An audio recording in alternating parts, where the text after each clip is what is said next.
तो कहानी की शुरुआत होती है एक रेगिस्तान से, जहाँ दो आदमी एक खास किस्म की लिजर्ट यानी बड़ी छिपकली पकड़ने आए थे। एक आदमी अपना जाल वहाँ बिछाकर एक लिजर्ट को पकड़ लेता है, तभी दूसरा आदमी जमीन पर डेंजर जोन लिखा हुआ देखता है, जिसका मतलब था कि यहाँ पर खतरा है और इंसानों का आना यहाँ पर मना है। तब ये देख वो अपने साथी को यहाँ से निकलने का कहता है, और फिर जब वो अपना बिछाया जाल निकाल ही रहा था कि तभी उसे अजीब सी आवाज सुनाई देती है। वो चेक करने जब आगे जाता है तो देखता है कि वहाँ एक काफी बड़ा गड्ढा है। उसे काफी अजीब लगता है कि इतना बड़ा गड्ढा आखिर रेगिस्तान के बीचों बीच होने का मतलब क्या है। मगर तभी वो देखता है कि उसका साथी अचानक से उस गड्ढे से बाहर आता है। वो काफी डरा हुआ था और मदद मांगने लगता है। इससे पहले कि वो कुछ समझ पाता तभी नीचे से एक काफी बड़ा क्रिएचर खींचकर उसे अपने साथ ले जाता है। ये देख वो डर जाता है और अपना बाइक लेकर वहाँ से निकलने लगता है, लेकिन मुसीबत बाइक चलती ही नहीं। और फिर तभी उस क्रिएचर का बड़ा सा हाथ बाहर आकर इस आदमी को भी पकड़ लेता है और खींचकर गड्ढे में अपने साथ ले जाता है। और इसके बाद हम दो सिंगर्स को देखते हैं जो बहन भाई थे और एक साथ एक क्लब में गाना गा रहे थे। इनमें लड़के का नाम काओ था। फिर जब शो खत्म होता है तो काओ अपनी बहन से कहता है कि हम जो भी पैसे गाने गा गा कर कमाते हैं इतनी मेहनत से, उसमें से आधे से ज्यादा हिस्सा तो हमारा सीनियर ही रख लेता है, इसीलिए अब से मैंने उसके साथ काम करना बंद कर दिया है। उनकी बातचीत करने के दौरान ही वहाँ नशे की रोकथाम करने वाली पुलिस आ जाती है, जो पूरे क्लब में छापा मारती है और सभी लोगों को चेक करने लगती है कि किसी ने नशा तो नहीं किया हुआ। आखिर में उस सिंगर काओ पर ही इल्जाम लगा देते हैं कि और किसी का तो पता नहीं, मगर ड्रग फिलहाल तुमने लिया हुआ। हालांकि काओ उन्हें समझाता भी है कि नहीं, ऐसा कुछ नहीं है, मैंने कभी ड्रग को हाथ तक नहीं लगाया। मगर पुलिस उसकी बातों का यकीन नहीं करती। थोड़ा सोचने के बाद उसका शक अपने सीनियर पर जाता है, जिसके साथ उसने काम करना बंद कर दिया था। फिर अब काओ को जमानत पर छोड़ दिया जाता है। इनकी बातों के दौरान उसकी बहन के पास उनकी मॉम की कॉल आती है, जो बताती है कि आपके नाना की मौत हो गई है। जो सुन वो लोग अपने गांव जाने के लिए निकल जाते हैं अपनी मॉम से मिलने के लिए, जहां रास्ते में काओ अपने नाना के साथ गुजारा हुआ बचपन का वक्त याद करने लगता है, जब उसकी नाना उसे जमीन से खुदाई करके पानी निकालना सिखा रहे थे ताकि गांव वालों की पानी की जो तंगी है वो दूर हो सके। अब कुछ ही वक्त के बाद वो लोग अपने घर पहुंच जाते हैं और अपनी सारी फैमिली से मिलते हैं। तभी यहाँ एक लड़की जिसका नाम फोन था वो आती है, जो काओ की बचपन की दोस्त थी और अब वो एक काफी मशहूर यूट्यूबर बन चुकी थी। वो यूट्यूब पर वीडियोस डालती। काओ फोन से बात करने की कोशिश करता है, मगर वो उससे काफी नाराज थी और ठीक से उससे बात नहीं कर रही थी, क्योंकि आज 10 साल के बाद काओ अपने गाँव वापिस आया था। इस बीच उसने अपने दोस्त फोन से कोई भी राब्ता नहीं रखा। अब यहाँ से सीन चला जाता है काओ और फोन के बचपन में, जहाँ हम देखते हैं कि एक बार फोन के डैड काओ की नाना को वो लिजर्ड्स गिफ्ट में दे रहे थे, क्योंकि उन्हें काफी कीमती माना जाता है। ये लिजर्ड्स फोन नहीं पकड़ी थी, मगर काओ ये कहकर उन्हें पिंजरे से आजाद कर देता है कि हमें किसी को भी ऐसे कैद नहीं करना चाहिए। उसके बाद फोन को इतनी पसंद आ जाती है कि उनकी दोस्ती हो जाती है। फिर इसके बाद हम वापिस से मौजूदा वक्त में आते हैं, जहाँ हमें वही दोनों आदमी दोबारा से दिखाए जाते हैं जिन्हें हमने शुरुआत में भी देखा था। इन दोनों को दरअसल उसी क्रिएचर ने नीचे गुफा में कैद करके रखा हुआ था। तभी वो क्रिएचर वहाँ आ जाता है, जिसका साइज बहुत ही बड़ा था और वो काफी खतरनाक भी दिख रहा था।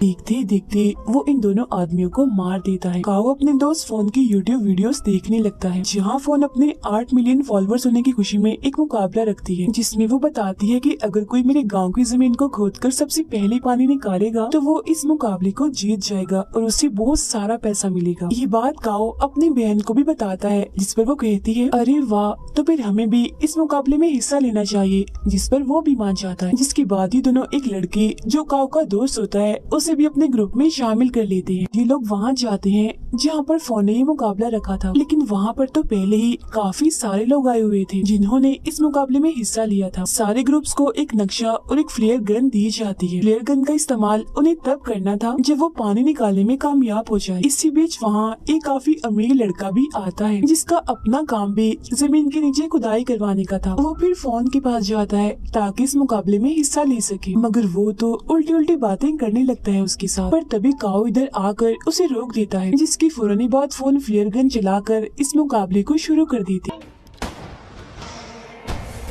ये सभी लोग पानी ढूंढने के लिए अलग अलग जगहों पर जाकर जमीन खोदने लगते हैं। जिस बीच दो आदमियों को शुरुआत वाली उन्हीं दो आदमियों की बाइक मिलती है जो उस क्रिएचर का शिकार बन चुके थे। वो दोनों फिर उस बाइक को लेकर आगे बढ़ते हैं, मगर तभी वो क्रिएचर जमीन चीरते हुए इनके साथ साथ बाइक की स्पीड से दौड़ने लगता है और इनके पीछे पड़ जाता है, जिससे लोग डर जाते हैं और अपनी जान बचाने के लिए बाइक घुमा देते हैं। मगर वो क्रिएचर काफी चालाक था। वो इनके रास्ते के आगे एक काफी बड़ा गड्ढा बना देता है, जिससे वो दोनों जाकर उसमें गिर जाते हैं। उधर काओ और उसके साथी पानी ढूंढने के लिए आगे बढ़ रहे थे, मगर तभी उन्हें जमीन पर एक जगह कुछ प्लेट्स दिखती हैं, जिन्हें उल्टा करके रखा हुआ था। सभी प्लेट्स पर मंत्र भी लिखे हुए थे। जो देख काओ की बहन उससे पूछती है कि ये प्लेट्स यहाँ पर ऐसे क्यों रखी हुई हैं, जिस पर वो कहता है कि ये असल में एक काफी पुराना प्राचीन तरीका है पानी ढूंढने का। अगर जमीन के अंदर पानी होगा तो वो प्लेट में जमा होकर उसे अपनी जगह से हटा देगा। उनकी बातचीत के दौरान वहाँ एक दूसरा ग्रुप आता है जो पास ही में खुदाई कर रहे थे, जिनमें से एक आदमी काओ के ग्रुप से कहता है कि ऐसा माना जाता है कि इस जगह पर एक काफी बड़ा मॉन्स्टर रहता है जो बहुत ही ज्यादा खतरनाक है और उससे बचने के लिए ही इन प्लेट्स को यहाँ पर रखा हुआ है और मंत्र भी इन पर लिखे हुए हैं। उसकी इस बात पर काओ को जरा भी यकीन नहीं होता, जिसके बाद वो लोग आगे बढ़ते हैं। अब यहाँ शाम हो गई थी।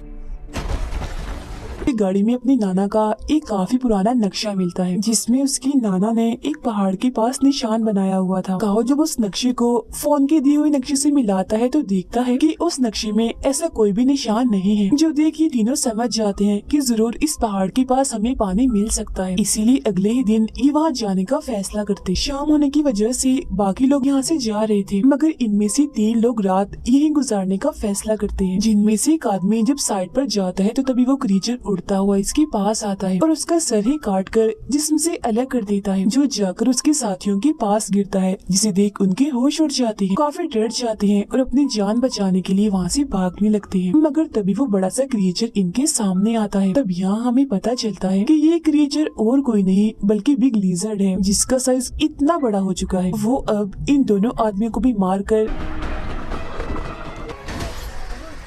अपना शिकार बना लेता है। फिर अगली सुबह जब फोन को उन तीनों आदमियों के लापता होने की खबर मिलती है तो वो काफी परेशान हो जाती है, इसीलिए वो इस मुकाबले को बंद करने का फैसला करती है। तभी फोन का मैनेजर उस अमीर लड़के को कॉल करके बताता है कि 3 लोग गायब हो गए हैं, इसीलिए फोन इस मुकाबले को बंद करने वाली है। जिस उन अमीर लड़के को काफी गुस्सा आ जाता है, इसीलिए वो कहता है अगर मुकाबला बंद किया तो मुझसे बुरा कोई नहीं होगा, अंजाम तुम जानते ही हो। जिस उन मैनेजर डर जाता है, इसीलिए वो फोन को मनाने जाता है और कहता है कि देखो ये कितनी बुरी बात है, पहले हमने मुकाबला रखा अब हम इसे बंद कर रहे हैं तो ये अच्छी बात तो नहीं है, इसीलिए हमें इस मुकाबले को बंद नहीं करना चाहिए। और रही बात उन 3 गायब लोगों की, हो सकता है कि वो खुद ही वापस चले गए हों या फिर किसी और ने उन्हें पकड़ लिया हो, तो हमें इन सब बातों को नजरअंदाज करके अपना मुकाबला जारी रखना चाहिए। हालांकि फोन ऐसा करना तो नहीं चाह रही थी, मगर मैनेजर के काफी कहने पर वो अपना मुकाबला जारी रखती। काओ और उसके साथी नक्शे वाली जगह पर आ जाते हैं जहाँ उन्हें गुफा मिलती, जिसके अंदर जाने पर इन्हें एक ऐसी दीवार मिलती है जो काफी गीली थी, जिसे देख काओ कहता है कि शायद दीवार के पीछे पानी है, इसीलिए हमें दीवार को तोड़ना चाहिए। ये जगह दरअसल उसी क्रिएचर लिजर्ड का घर है, जो तभी यहाँ आ जाती है और काओ के दोस्त को अपने मुंह में उठा लेती है। जो देख दोनों बहन भाई काफी डर जाते हैं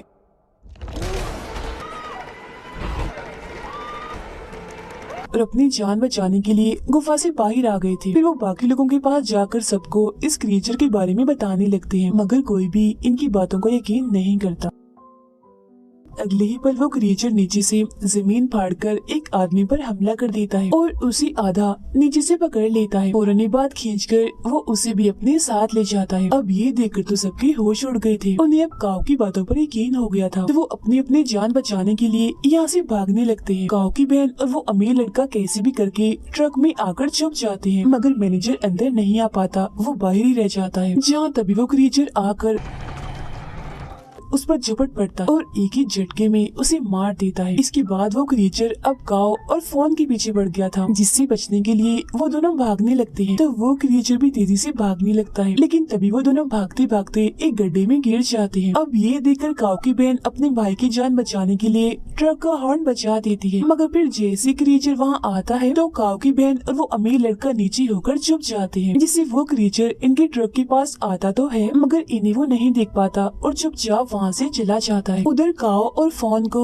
जल्द पता चल जाता है कि हम और कहीं नहीं बल्कि उस क्रिएचर की गुफा में आके गिरे हैं। मगर जब भी थोड़ा आगे जाते हैं तो इन्हें वहाँ उसी क्रिएचर के बहुत सारे अंडे दिखते हैं। यही इन्हें काओ का दोस्त भी दिखता है जो मरा नहीं था बल्कि अभी जिंदा था। क्रिएचर ने उसे भी उस मजबूत कवर में कैद करके रखा हुआ था। वो उसे वहाँ से बाहर निकालने की कोशिश करते हैं मगर नहीं निकाल पाते क्योंकि वो कवर उनसे टूटता ही नहीं। यहाँ उन्हें और भी बहुत सारे लोग दिखते हैं जो बिल्कुल ऐसे कवर में कैद थे। इन लोगों को दरअसल उस क्रिएचर ने अपने बच्चों को खिलाने के लिए रखा हुआ था। उधर काओ की बहन ट्रक से बाहर आती है तो देखती है कि वो क्रिएचर तो इनके ट्रक के ऊपर ही सो रहा है। वो चुपके से बगैर कोई शोर की आगे बढ़ती है और अमीर लड़के की गाड़ी में जाके बैठ जाती है। जिसके बाद वो अमीर लड़का भी ट्रक से निकलता है और अपनी गाड़ी की तरफ बढ़ने लगता है मगर तभी उसे आवाज पैदा हो जाती है जिससे वो क्रिएचर नींद से जाग जाता है और फौरन ही उस पर हमला कर देता है। वो उसे भी उठाकर अपनी गुफा में लाता है और उसी कवर में बंद कर देता है। काओ और फोन दोबारा से उसी गीली दीवार के पास पहुंच जाते हैं जिसे चेक करने के बाद फोन कहती है कि दीवार की दूसरी तरफ पानी है और क्योंकि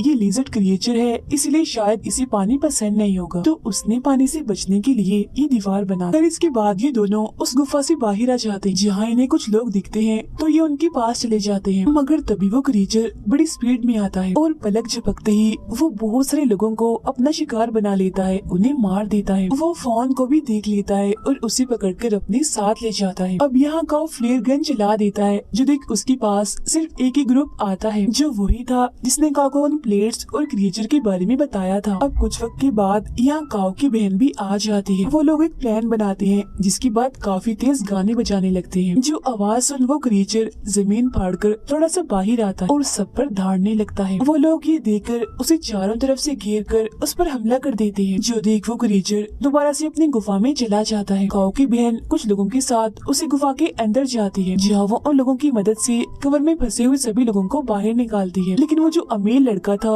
वो गुफा में से कहीं गायब हो गया था जिसे ढूंढने के लिए फोन चली जाती है। अब उस अमीर लड़के ने अपने साथ एक बॉम्ब ला रखा था जिसे ये लोग उसे गीली दीवार में लगा देते हैं। जिसके बाद काओ उसका रिमोट लेकर फोन और उस अमीर लड़के को ढूंढने के लिए गुफा के और अंदर चला जाता है। उधर फोन अमीर लड़के को ढूंढ ही लेती है मगर जब वो यहाँ से जाने लगती है तो वो क्रिएचर इनके सामने आ जाता है जिसे देख अमीर लड़का फोन को वहीं छोड़कर सिर्फ अपनी ही जान बचाने के लिए वहाँ से चला जाता है।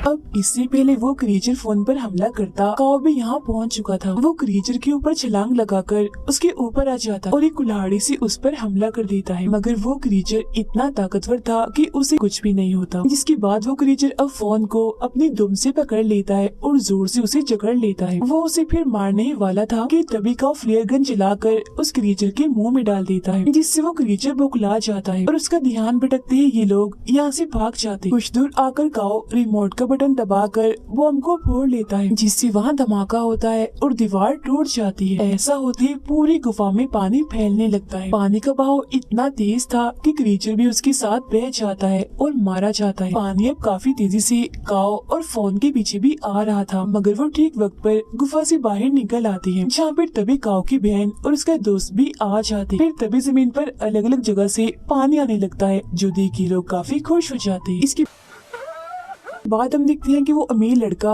गड्ढे से बाहर आता है जो अभी जिंदा था जिसके हाथ में उस क्रिएचर का अंडा था जिसे देख वो काफी हंस रहा था। अब अंडा होने का मतलब ये है कि उस क्रिएचर का जड़ से खात्मा नहीं हुआ क्योंकि उसके अंडे अभी मौजूद हैं जिनमें से जाहिर है और भी बहुत सारे लिजर्ड क्रिएचर निकलेंगे। और इसी के साथ ही ये फिल्म यहीं पर खत्म हो जाती है।